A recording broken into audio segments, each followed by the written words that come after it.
Hello YouTube! In today's video I'm going to be making a wall sign out of my logo. I start off by printing the logo to the size that I want it to be. I don't have a large plotter, so I end up printing it to multiple pages and have to splice it together. As you can see here, I'm using a straight edge to cut off the excess of one side so that I can tape the sign together, the template together.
Now that I've got the whole thing together, I don't need to cut it out in the same orientation that the pieces are assembled in.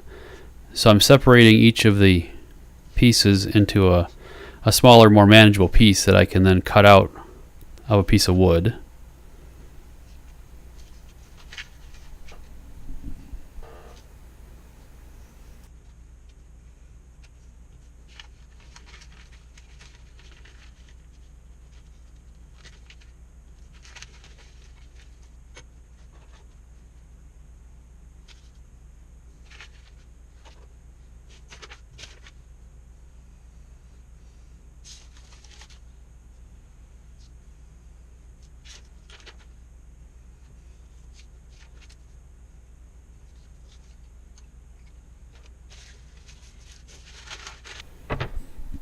I got this old hunk of wood.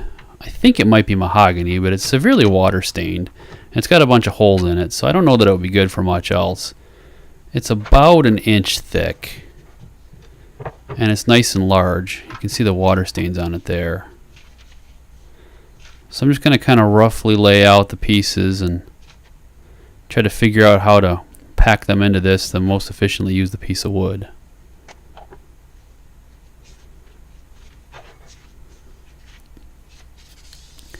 Now I'm using some spray adhesive to attach the template pieces to the piece of wood.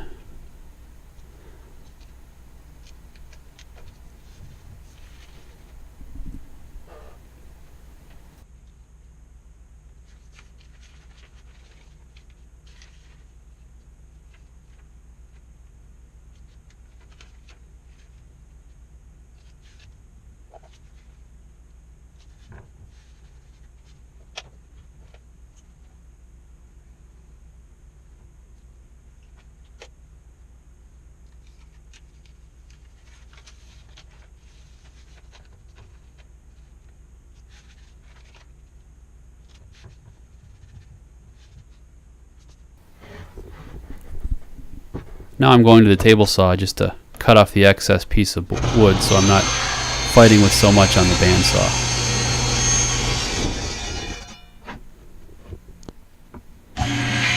You might be able to see the weird angle I'm pushing this piece of wood through the bandsaw at. I really struggled with this blade to cut straight, and I was having a very difficult time cutting with it.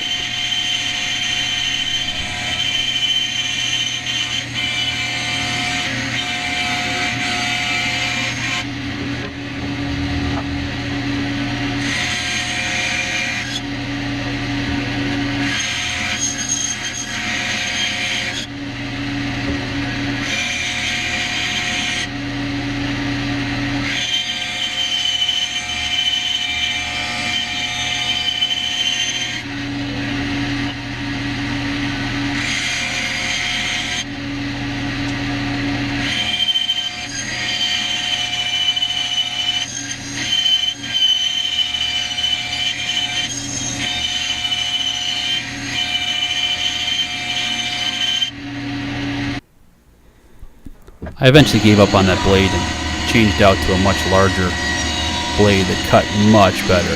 It was faster and much straighter to cut with.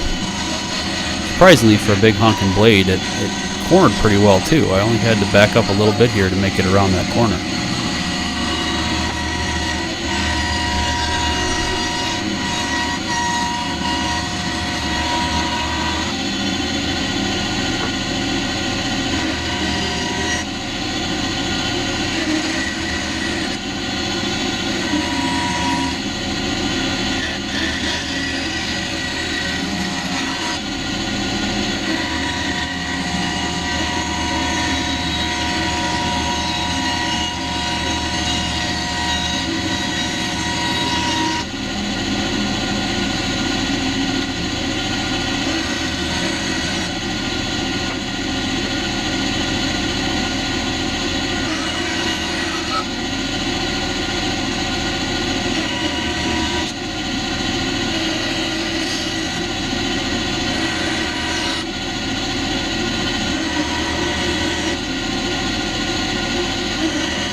So I'm definitely using a respirator here because it kicks up a lot of dust.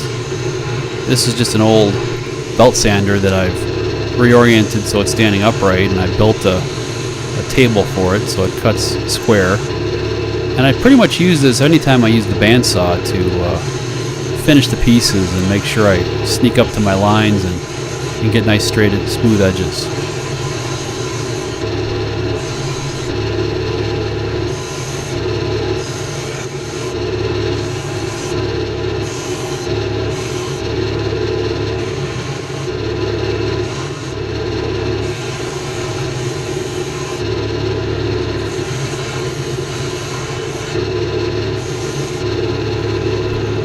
What I'm doing here is cheating the belt over so that's all the way up against the edge of the sander. It's not the best place to work with it, but it lets me get right into those corners and sand it up nice.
So I needed a way to hold the sign up against the back of the workpiece that I was going to build. This sign is going to be kind of protruding, sticking out from another piece of wood, and it's going to be backlit from behind. So I needed a way to make the letters stand off, and I glued these little blocks on. And you can see here I attempted to use my little electric brad nailer, but it didn't nail very well through all this wood, and I decided against doing it that way.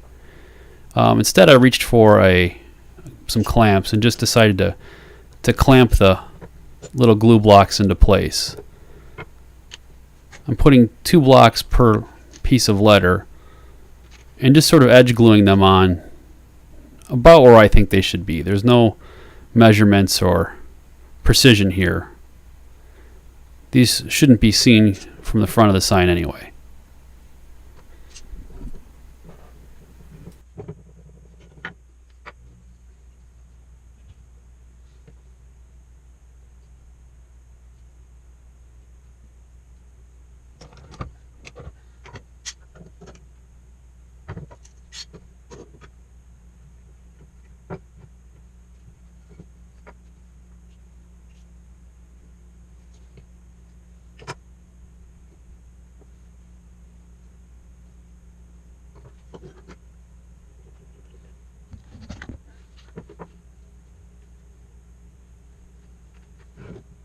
Now that the glue's dried overnight, I can remove the clamps.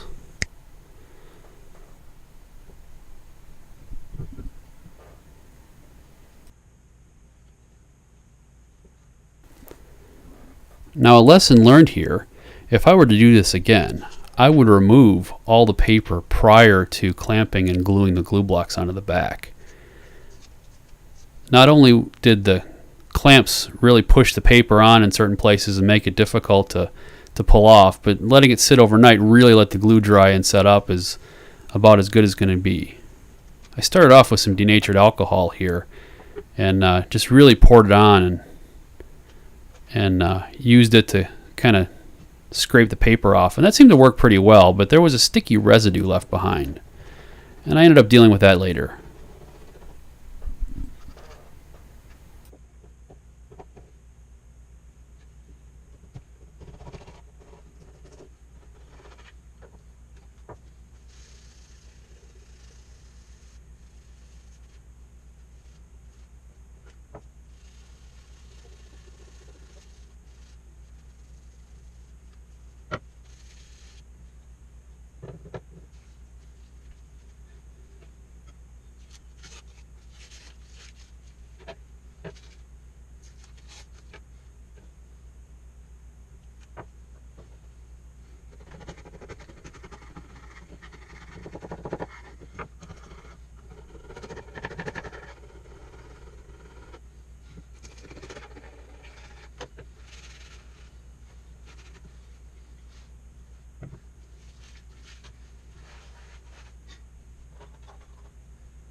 Now that the alcohol's all dried and done, I got some acetone, and I used the acetone to get the sticky residue off of the letters, and that worked really well.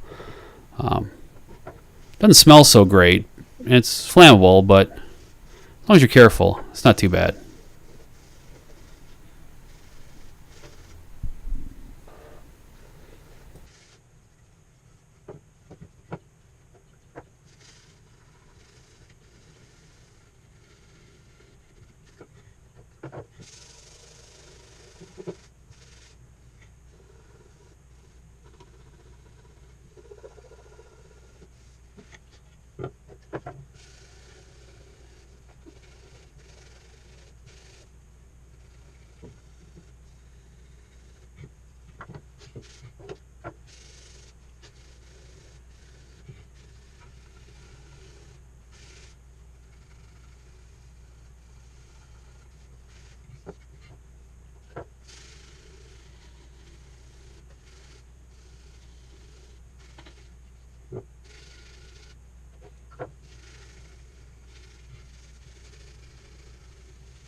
Due to a recording mishap, I don't have any video of me actually painting the letters black.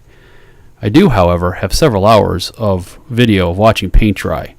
You'll have to take my word for it that it's quite exciting.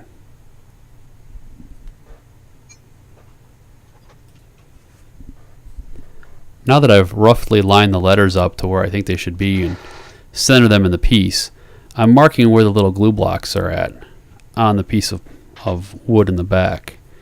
This is so that I can take the letters off and drill holes through the piece of wood and line them back up exactly where they were later.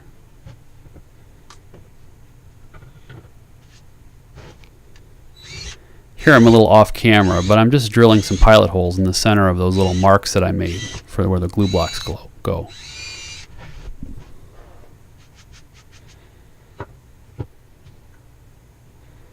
Now I'm lining those letters back up, and I'm going to drill up from the bottom, and you can't see it in this camera angle, but I do switch over in a minute to a better angle.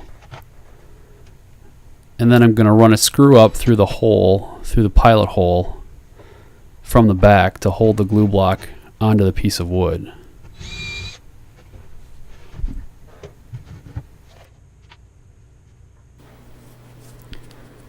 This is a much better angle for you to see what I'm actually doing on the back side of the piece of wood. I'm simply lining those blocks back up with my marks, drilling a pilot hole through the hole that I drilled from the other side into the glue block, and then zipping a screw in to hold it in place.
Now that I've got the sign together, it's time to take it all back apart.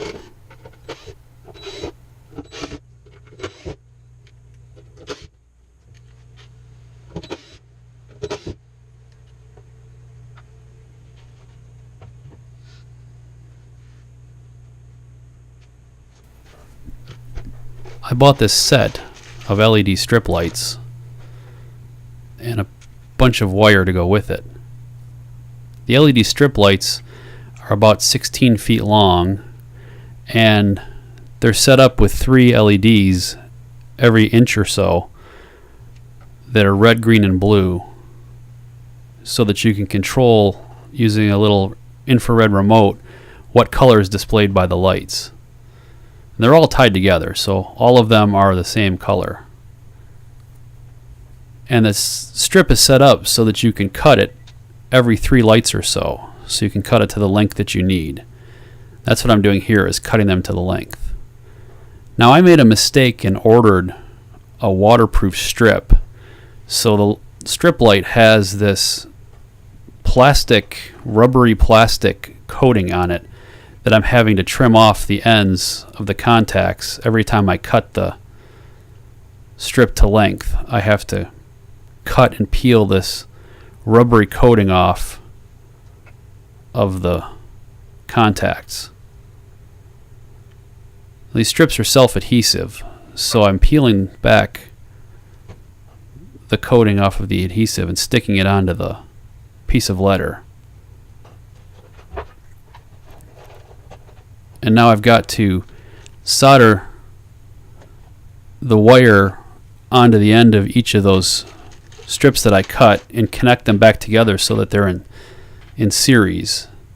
And there's 4 wires. There's a common, which is black, and then there's a red, green, and a blue wire. And that's why I bought this piece of wire from the same company that I got the strip light from. And it's a single cable bundle with the 4 wires and the 4 colors marked out, so it makes it pretty easy to do this.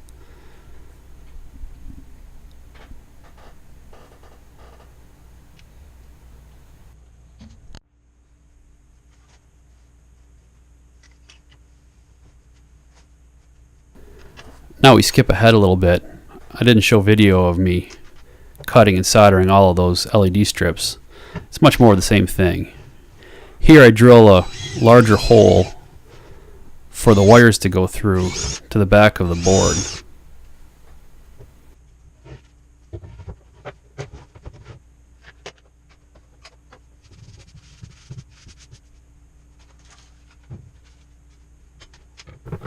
And you can see I've got all of the strips mounted and soldered and wired. Now I just need to remount the letters onto the board and shove the wire through to the back. But first I use my hot glue gun to tack the wires down to the letters and to the glue blocks so that you can't really see them from the front and they're not flopping around in the back.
Now I'm just remounting those letters onto the board.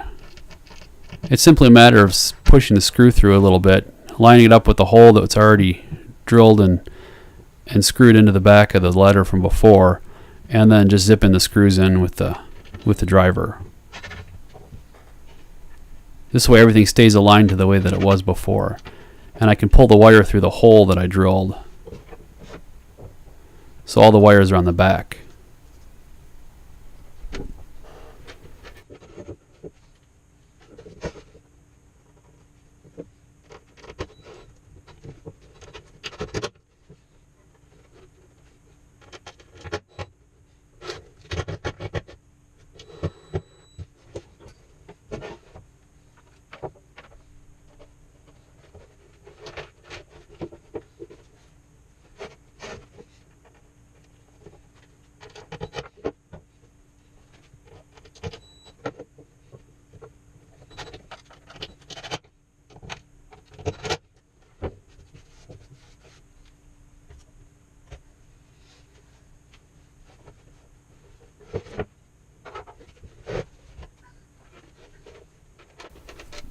the LED strip came pre-wired with this little jumper on it, and I cut it off of the strip that it came pre-wired to, and I soldered another length of wire onto that strip so that it would come through to the back of the board.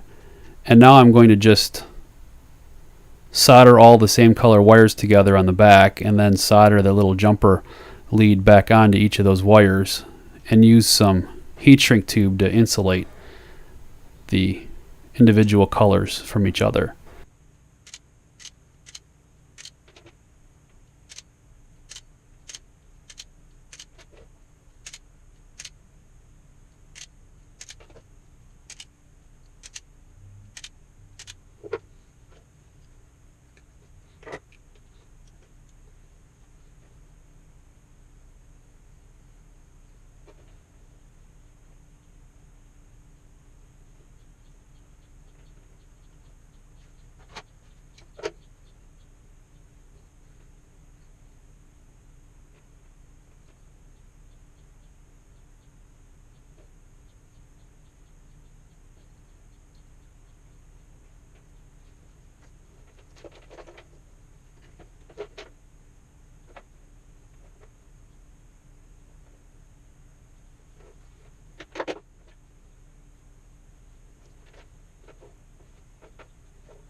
It's a little hard to see, but I'm using a little mini torch to heat up the heat shrink tube and shrink it.